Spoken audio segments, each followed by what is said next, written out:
Good evening. Well, it's evening for me. Probably not for you.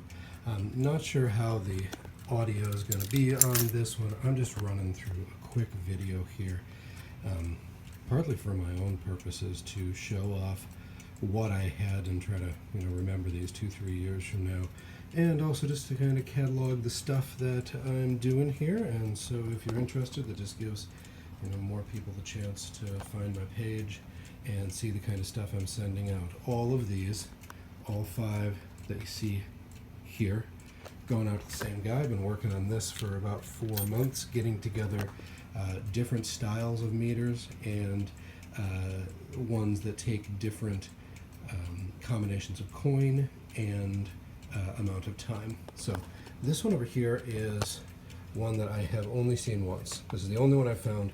I'm kind of second guessing myself about whether I should have sent it to this guy for a little bit of a discount or sent this on eBay, because I haven't seen another 20-hour one. Maybe they were common in certain places, but 20-hour mechanism at the 5, 10, 25 with the matching rear door. You get 10 hours for a quarter. What a deal. My guess is these were like overnight parking meters.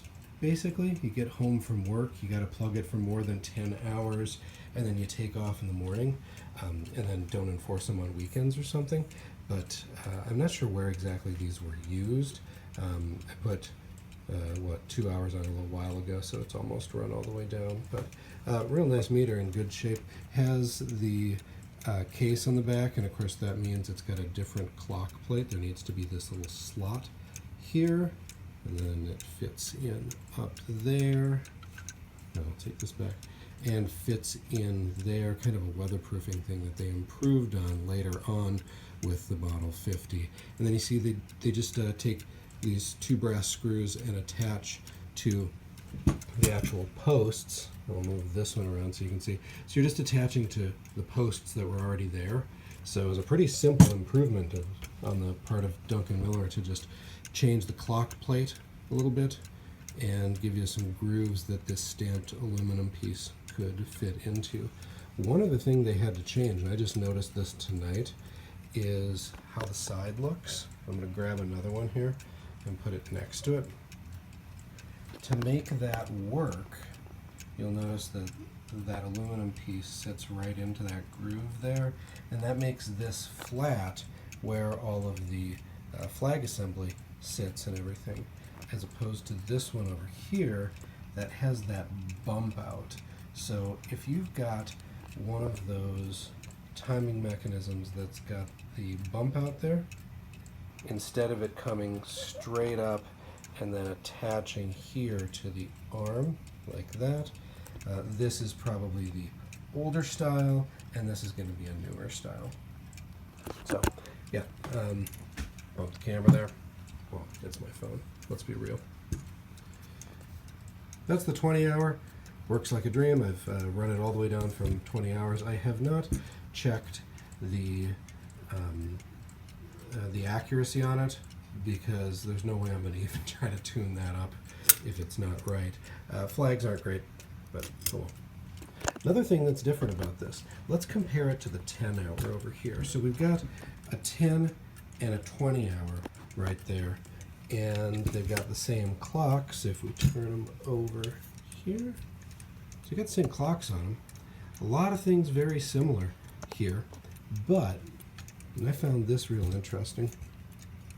This one's missing the trouble flag spring. That's what that little bit is there. This one's missing that, and that means that your violation flag can go down a little bit too far, but I don't care about that.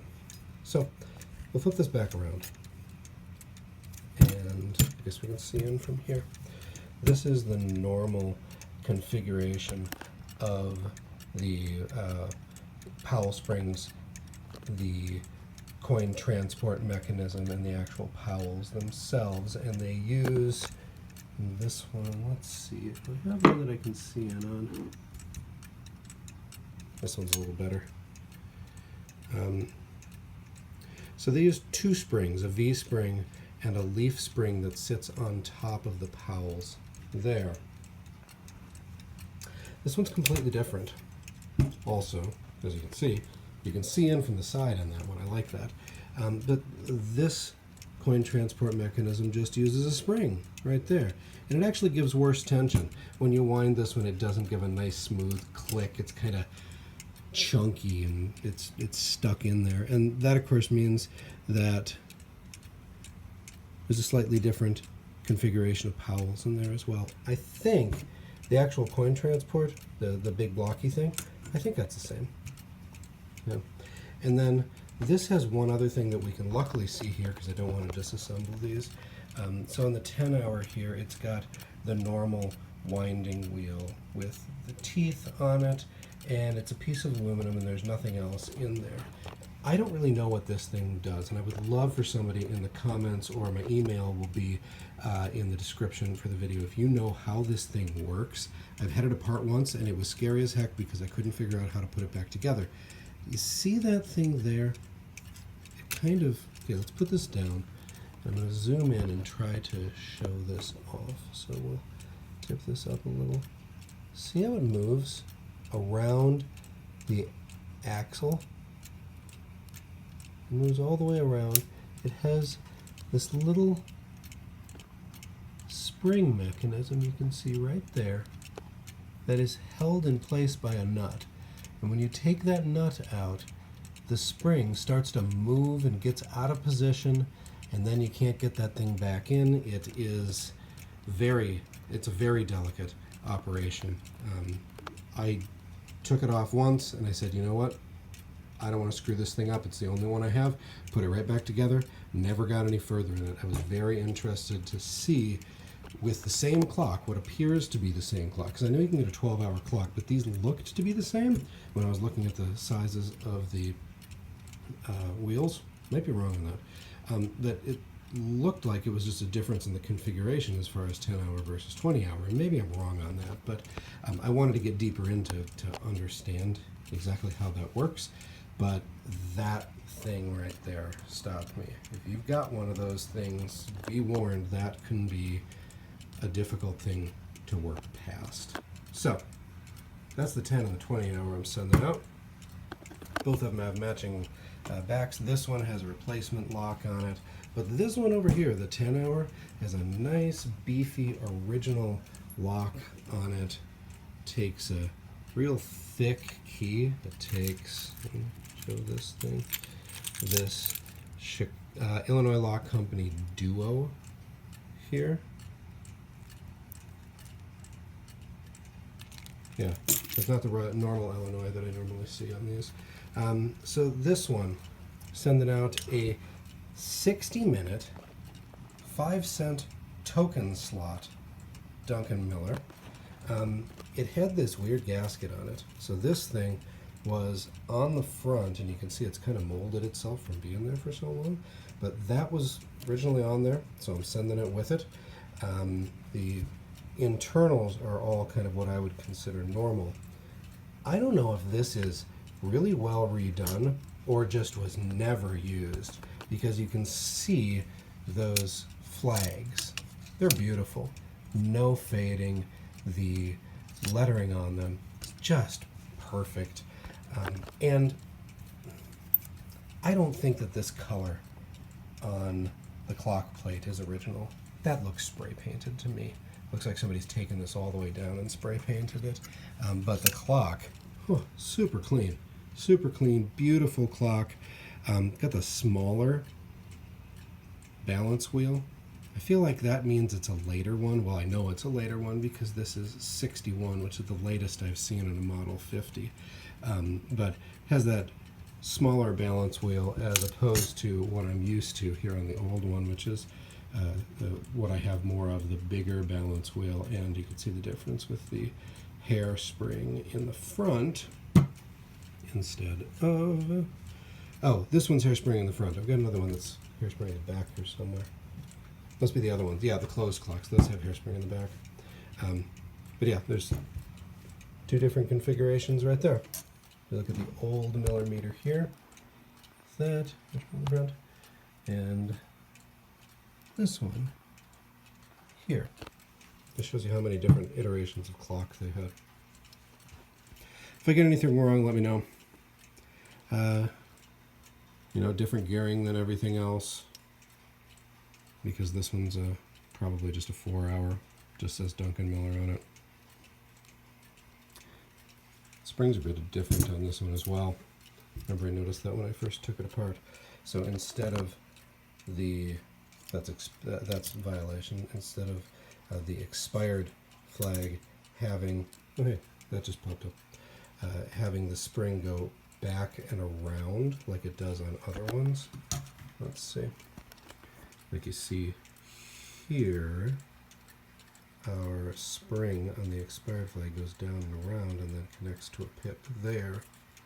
For some reason on this one, it's just sitting there and then coming down and is double attached there. I don't know if that's how it's supposed to be.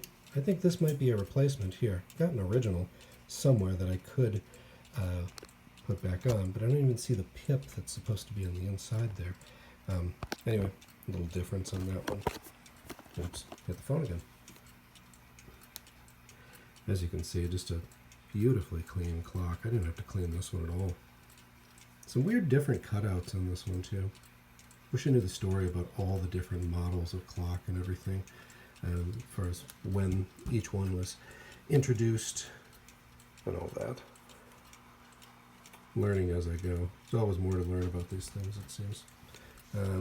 Oh, that one had the dust shield on. I used to call this thing a rain guard, but it's actually just a dust shield. Yeah, there. Now you can see.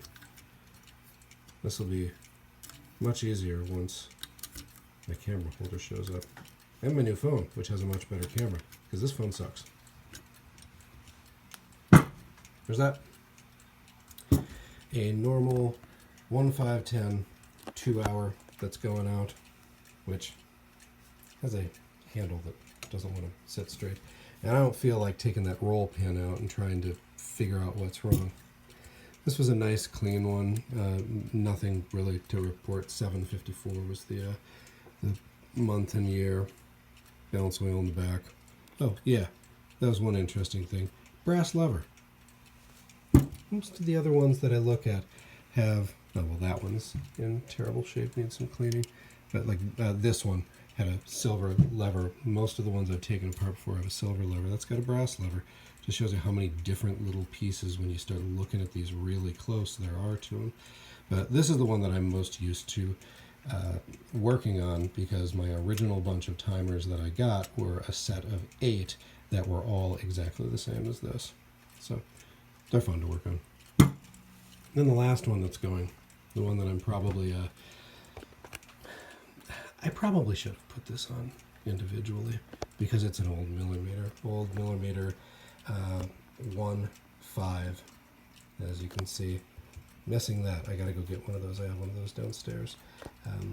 But this has got the old style flags on it. It's got that violation with more of a deco look going around the circumference of the flag. The transport mechanism on one of these is remarkably similar to what you're used to on the other ones. The flag setup, I don't know if this is common for these. The flag setup is about the same, but man, it's touchy as far as how much you tighten that screw and its brother over there down. It just, these things bind up almost immediately if there's too much tension, and I had a lot of trouble at first because I couldn't figure out why the flags wouldn't pass each other. And even now there's a little bit of a kind of a clunk getting it moving. They do move, thankfully, and I've got it right where I want it, but yeah, the tension there. And this being an older one, you've got those extra feet on it. If you haven't seen one of those before, let's put this next to it. So this is a like early to mid 50s right there, and there's no additional piece down here, whereas here there's these additional ones. I don't know if those originally like set into a housing, but these are just kind of these false feet that sit inside of the housing, but you don't actually put a screw into the receptacle. Not sure why they're there, but they're there. And okay, let's put you back. So a few other differences on this. I do have another one of these downstairs, and I want to do a full run through of everything I've noticed and all of the differences. But the number one thing you'll notice, that anybody who's astute will notice that it's running backwards. Look where the zeros are, and look which way the arrows are going. On the old ones, the time, once you've put time on it, it moves from left to right. Once you've put time on a newer one, it will move from right to left. So that shows that you got an old one. A few other differences here. This has a really weird coin catcher or slug catcher on it. That's what this piece is here, so that through the window... Oh, wait. No, I'm wrong about that. No, that's what that is. Yeah. Because, yeah, it holds the coin up in there, I believe. Let me know if I'm wrong about that, but I'm pretty sure that... Okay, trying to get it set here. That's what this thing is doing here. It holds the coin, then lets it go, holds the coin, lets it go, so that you can see it. But I might be wrong about that. Maybe there's something else that does. Yeah, because when you come around here, it comes and almost clonks into it, but doesn't clonk into it. I'm going to have to look closer at that. I might be completely off on that. I always thought that was a coin catcher because I've had other ones that have the actual coin catcher installed where it needs to be there. And I just assumed, since that was in the same place, that that's what that was. Maybe it's a little different. Nice clock on it for this age. I mean, you can't ask for anything more. Works. All 5 of them are working. All 5 of them are going out to a guy who contacted me through eBay and wanted a big sale. I don't know if I'll ever do another big sale like this. It did take a lot of time to put all of these together. I sold a few in the meantime, but to find all of the different configurations and different coin blocks and everything did take a little while. But just for posterity, I figured I'd make a video to show this stuff off. I don't even know if anybody will ever watch this.